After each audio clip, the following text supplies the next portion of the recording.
नमस्कार आप सभी लोगों को। आइए आजीविका निर्णय पाठ संख्या 9 की बात करते हैं।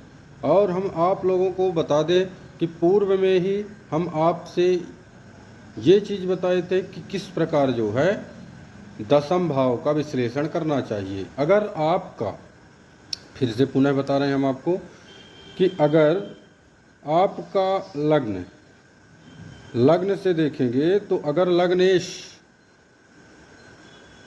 मजबूत होगा तो उसके दशम भाव में जो ग्रह स्थित होगा उसके आधार पे आपको फल करने के लिए हम बताए थे।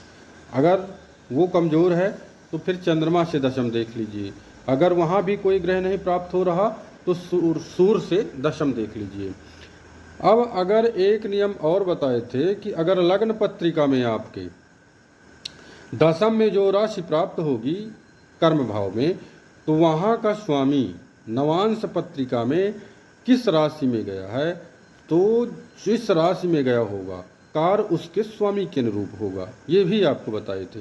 तो अब हम जो है आपको पूर्व में सूर्य के सारे कारकत्व बताए, चंद्रमा के सारे कारकत्व बताए, मंगल के सारे कारकत्व बताए। अब आ जाइए बुध में कि अगर बुध ही होगा तो हमें क्या कार्य मिलेगा या तो क्या व्यापार कर सकते हैं। तो देखिए, बुध सबसे पहले हमारे वाणी का कारक है, शिक्षा का कारक है, व्यापार का कारक है, और जो है तो कलाकारी डिजाइन इत्यादि का कारक है। अब कहते हैं लेखन, इसमें हमने लिखा है लेखन कला। तो कला में जितनी सारी कलाएं हैं, कलाकार भी जातक बन सकता है, वादक बन सकता है, गायक बन सकता है, तबला, आर्गन इत्यादि जो भी है।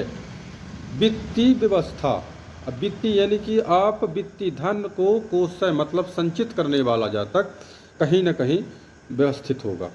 फिर लिखा शोध अब कहते हैं रिसर्च सेंटर का, कि किसी क्षेत्र में आप जाकर के उसको प्राप्त करें। काव्य, गीत, लेख, नृत्य, नाचना, गाना इत्यादि सब, संगीत करना, खेल कूद में अगर आपका कहीं चयन हो जाए, चित्रकारी, कलाकारी, पेंटिंग, डिजाइनिंग, ये जितने भी कारकत्व हैं सारे बुध के हैं।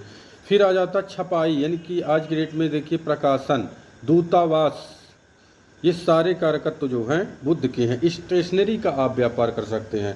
संदेशावाहक, यानी कि संदेशावाहक कहते हैं डाकिया को भी।